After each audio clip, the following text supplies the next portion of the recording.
This video has been made with the purpose of education and awareness of real crimes, and there is no disrespect intended to anyone.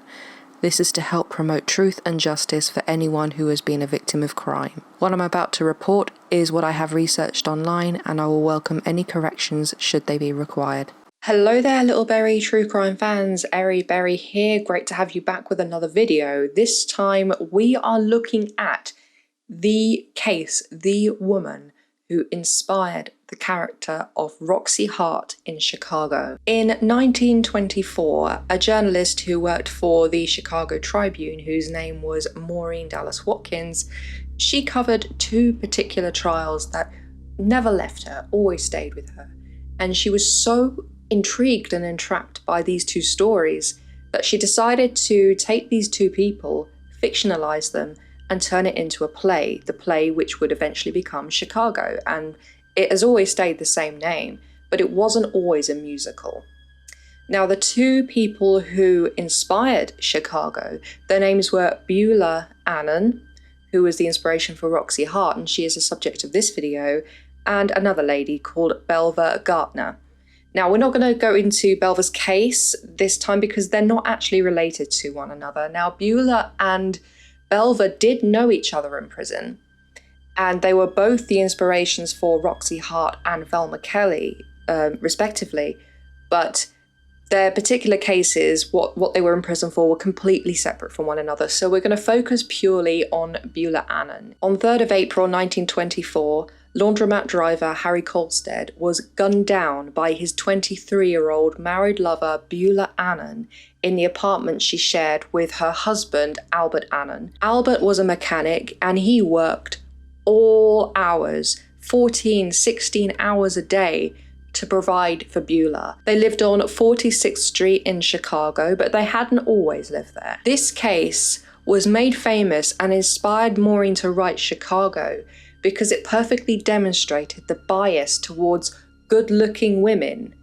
in murder cases and how they can use that to their advantage to be able to get away with their crimes. Beulah Annan did that perfectly. Born Beulah May Sheriff in November 1899. I have seen some other reports that said that it was in 1895 or between those two times. She was born to Mary and John Sheriff, who didn't stay married for the whole time of Beulah's life. They both divorced and remarried, although they seemed to maintain a very cordial and mutually agreeable relationship, with Beulah's stepmother actually really liking her stepdaughter. Beulah was born and she grew up in Owensboro, Kentucky, and at the age of 15 she met a man called Perry Stevens. She married him when she was 16 and a year later gave birth to a son, Perry Jr. Beulah, I'm sorry to say, was a habitual liar, so whether she meant this when she said it or whether it was true or not, I don't know. But she said that she was pushed to marry Perry Stevens by her parents. She was 17. She was still a kid, really. She wasn't ready to be a housewife and mother. She wanted to go out and party. She was more interested in having a social life. And her husband, Perry Stevens, actually said she had, quote, too many friends. And when she was 20, her husband found out that she was actually cheating on him. He found this out because she was involved in a motoring accident in the car that her lover was driving, and this is how he found out. So he kicked Beulah out, took custody of their son. She was more than happy for that to happen. She basically walked out on her son, didn't really try and have any kind of contact with him, and they very quickly divorced. Beulah then moved to Louisville, and there she met a man called Albert Annan, who would become her second husband. Albert's relatives were involved with some gangs or had some criminal connections, and Beulah found this quite frightening. So it was agreed between her and Albert that they would actually move to Chicago. Albert got a job as a mechanic. As I said, he was working all the hours you can imagine to provide for Beulah. But just like what happened with Perry Stevens, she got bored. She didn't want to be cooped up in the house. She didn't want to be a housewife. So she actually went and got herself a job at a laundromat. There, she met a driver called Harry Kalstedt, and it was an immediate attraction. I don't know much about Harry, but from what I've read, he was not exactly a blameless character himself. I mean, he was having an affair with a married woman, but that was nothing compared to what he'd done previously. He had been previously incarcerated for rape. Back then it was called statutory crime. I mean, why not call a spade a spade? I really don't understand. But either way, Harry's time in prison did not reform him. He didn't learn the error of his ways. His brother and his brother-in-law both attested to Harry being a predatory man. And even after his incarceration, they tried to get him to go on the straight and narrow and treat women with respect. But he was a lost cause as far as they were concerned. In the early evening of the 3rd of April 1924, Albert Annan received a call at his work from his wife. She was hysterical.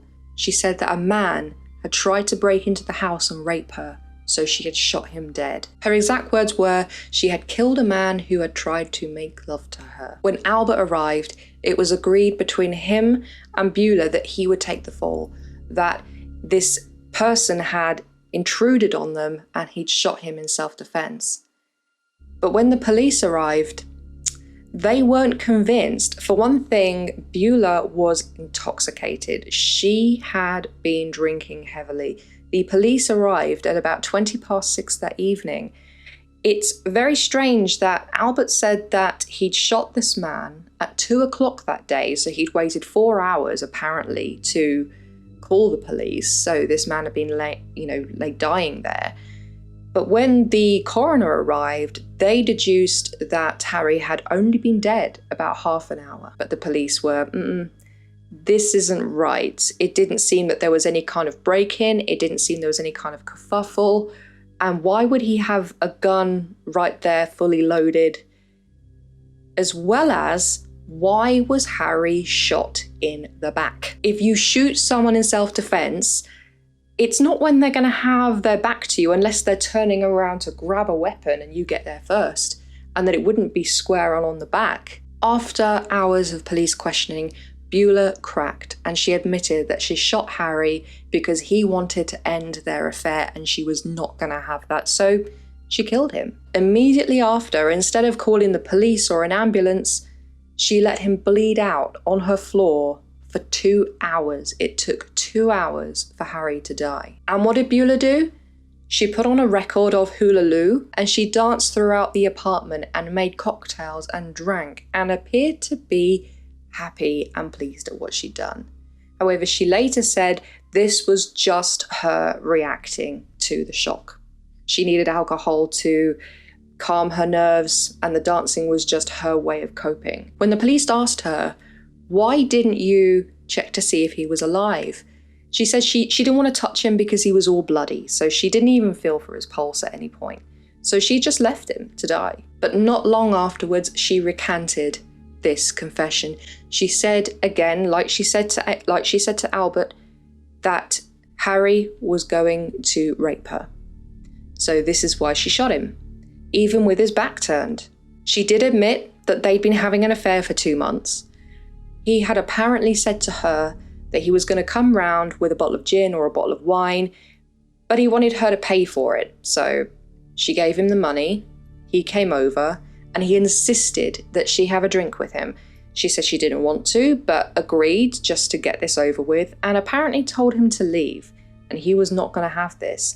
He was going to pull her into the bedroom and he was going to have his way with her, and she wasn't having it, so she grabbed the gun and she shot him, although he was turned away from her. Beulah Annan was taken to the Cook County Jail and she was placed on Murderous Row. Now, if you've ever seen Chicago or, the film or the Broadway, you'll know that those names are still in the play, even though the names of the characters are changed. At this particular point, women were generally not sentenced to death. But the prosecution in this case, they wanted Beulah to hang. When the press got wind of this young woman who had gunned down her lover, they were astounded at how beautiful she was. And there was a lot made about her beauty in the papers. Beulah lapped it right up. One of the newspapers at the time said this: "They say she is the prettiest woman ever accused of murder in Chicago. Young, slender, with bobbed auburn hair, wide-set appealing blue eyes, up-tilted nose, translucent skin, very faintly rouged, an ingenious smile, refined features, intelligent expression, and a quote, awfully nice girl, and more than usually pretty. She wore fawn-coloured dress and hose, with black shoes, dark brown coat, and brown georgette hat that turned back with a youthful flair. Never mind the fact that she's just killed someone, and that she's an adulteress. She's pretty. That's fine. Remember what I said about Harry and his previous record, and the fact that his family even felt that he was just still a predatory person like he was before? The family testified at the inquest to how this man really could have potentially have tried to rape Beulah. Even if she'd let him into the house, he could still have done this. Now, this is when Beulah says something that a lot of you will be familiar with, is they both reached for the gun.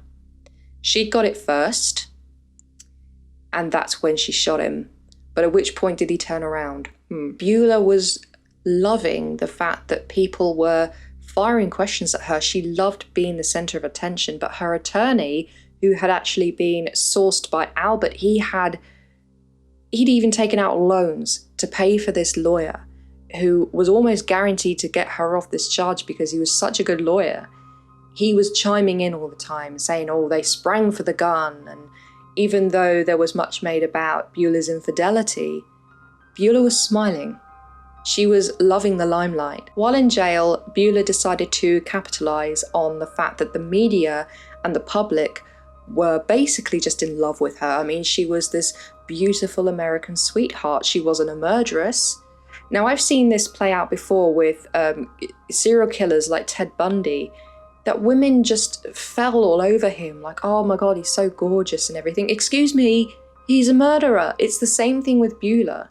She was able to gun someone down. Yes, he was not a very nice character himself, but either way, she was able to do this. Play hula and make cocktails and then spin this web of lies. She was a parasite because she was trying to milk everything she could from her husband, and had cheated on her first husband, was cheating on her second husband. She was not a great person either, but much was made about how good looking she was. This is what the prosecution were trying to say, is that you cannot take that into account.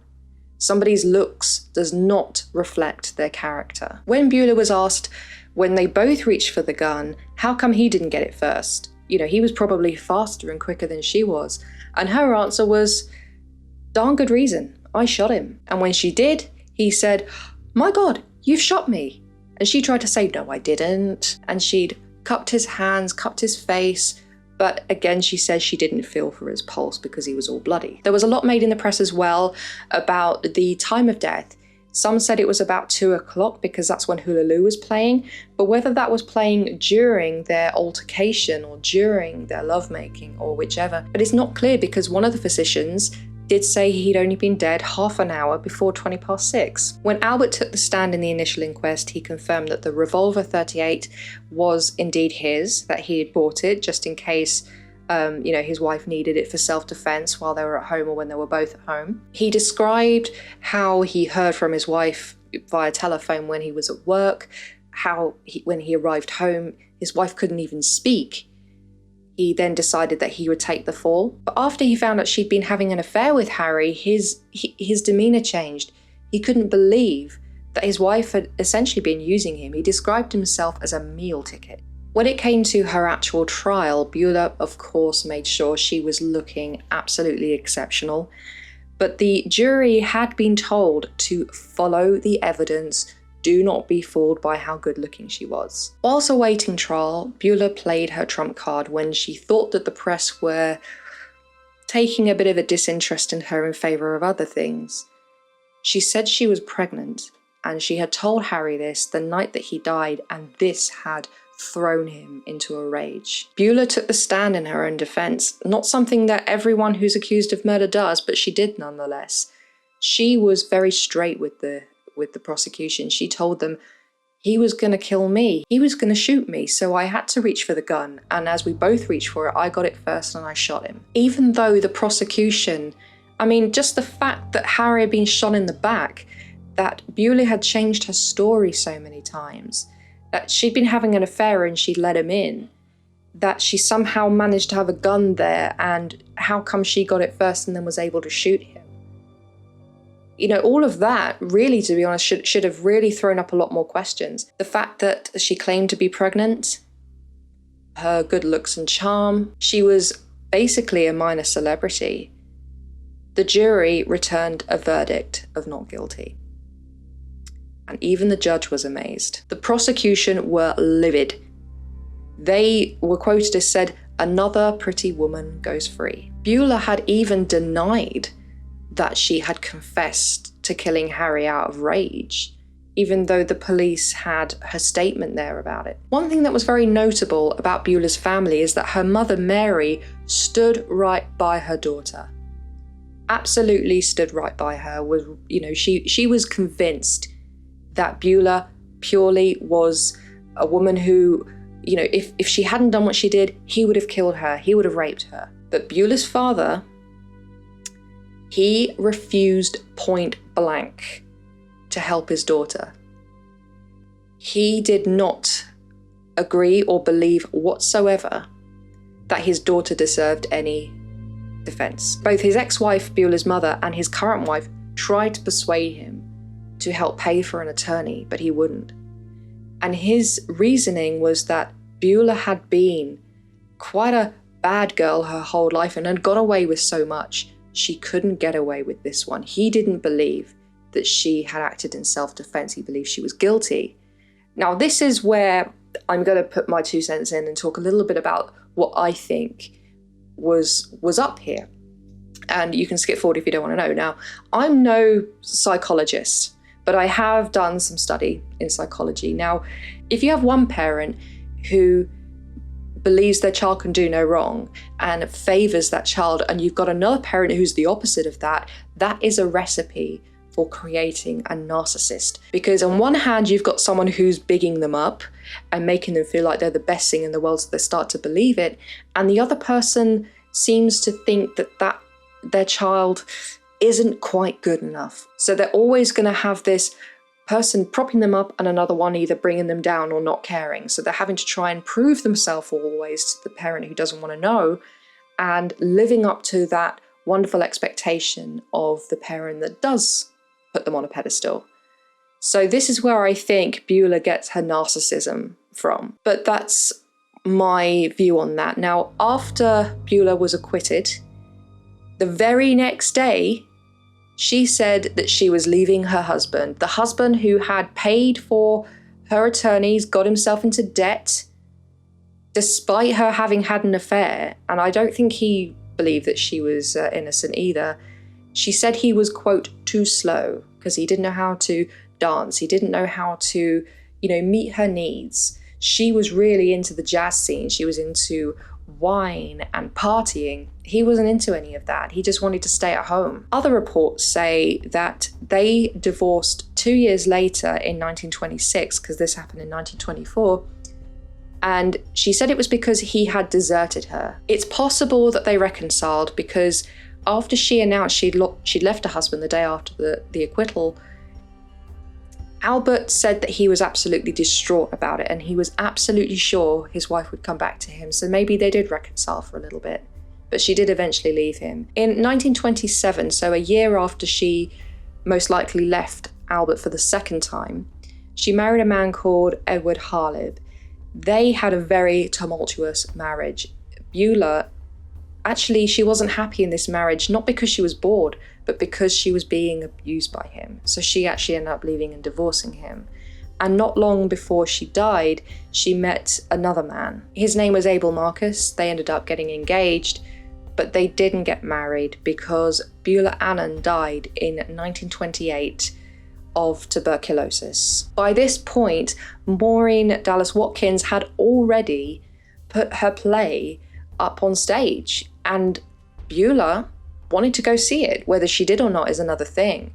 But Beulah actually passed away after spending some time at what's called an open air or fresh air clinic for people with tuberculosis. It was often thought that the fresh air could help them. And not long after she was acquitted, she expressed a desire to break into show business, which didn't come to fruition.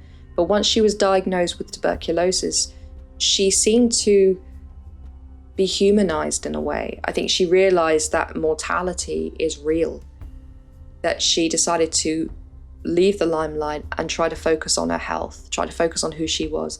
And I think having an abusive marriage, probably, it took a toll on her. I'm not saying that she wasn't a victim because she killed somebody, but she's not blameless either. Some reports say that she was 28 years old when she died. Some say she was old as 32. So somewhere between those times, but she'd been married and divorced 3 times at this stage. And she'd had a child with whom she had no further contact, and she was going to be married for the 4th time. I like to think that her union with Abel Marcus would have been a good one, but I'm conflicted because she murdered somebody. She should have paid the price. She should have got life in prison. I don't think she should have been acquitted at all because there was so much evidence pointing to her having done it out of malice, not out of self-defense. Harry was not a good person at all, but it doesn't give anyone any right to kill someone, no matter what their track record is. You have to be in immediate danger in order to be able to claim self-defense, and I don't think that Beulah was. Going back now to Chicago, which at this point was a play, Maureen Dallas Watkins ended up becoming pretty rich from this. She actually left the Chicago Tribune after 6 months from this particular time of the acquittal. She'd also covered the case of Belva Gardner, the character who inspired Velma Kelly. In 1927, so when Beulah was still alive, there was a silent film made about this. So imagine in 1 year, someone's been killed and their murderer has walked free, had a play inspired by them, and now it's a silent film. It was made into another film, this time called Roxy Hart, after the character, played by Ginger Rogers in 1942. There was also another difference for this film, and not just the title, was that Roxy Hart was genuinely innocent and she genuinely had acted in self-defense. So it was a kind of based on Chicago adaptation. Around 30 years after Beulah died, there were talks about potentially making Chicago into a Broadway musical. But in order to do that, they needed to have the rights from the original playwright, Maureen. She wanted nothing to do with it. She didn't want it taken to Broadway. She didn't want it made into a musical. I don't quite know why, but it's not unusual for people who have a certain intellectual property to want to keep it in a certain way and not allow people to run free with it. I get that. But when she died in 1969, the rights to the play were purchased by 3 producers, and they wasted no time in turning this into a Broadway musical, the musical we know and love today. And 20 years ago, it was made into a film with Renee Zellweger playing Roxy and Catherine Zeta-Jones playing Velma. And the lawyer who defended Beulah was not the same one that defended Belva Gardner. So what they did is they took these 2 lawyers and made a composite character, which of course was Billy Flynn. There's also the character of Mary Sunshine, who's a journalist that stays quite at the forefront and captures a lot of Roxy's beauty and seduction. I think that not only was Mary Sunshine based on Maureen, there was speculation that Maureen felt a bit guilty because she felt that she had contributed to the acquittal and the evasion of justice because she had made such commentary about how good looking Beulah was and made much of that. Now, even though jurors are not supposed to read the press, it was everywhere. So she felt she may have potentially have contributed to justice not being served. And in the play and in the film and in the musical, Mary Sunshine does appear to be on Beulah's side. There wasn't just the victim in Harry Kalstedt here. He needed to reform his character. He needed to become a better person. He was gunned down. But the one I feel really, really sorry for was Albert, because he stood by his wife despite her infidelity, despite it being blindingly obvious that she was out and out guilty, and he was done by her. But there was also Beulah's first husband and her son. I don't quite know what happened here. I believe that her son did live to quite a great age. So that's it for this video. Hope this has been educational. Next time we are going to go back to the UK. We're going to do a UK case, and it's not going to be a murder case this time. It's a little different. That's all I'm going to give you. But thank you very much for watching, and as ever, if you really could please click subscribe for me, that would really help me out. Please give me some feedback. I love feedback. Even if it's criticism, I will take it. Case suggestions, give me a like, share it on Twitter if you've got Twitter, share it on Facebook, tell your friends, tell your family. The more people know about this, the bigger it'll be. But thank you so much. I really, really appreciate your time, and goodbye.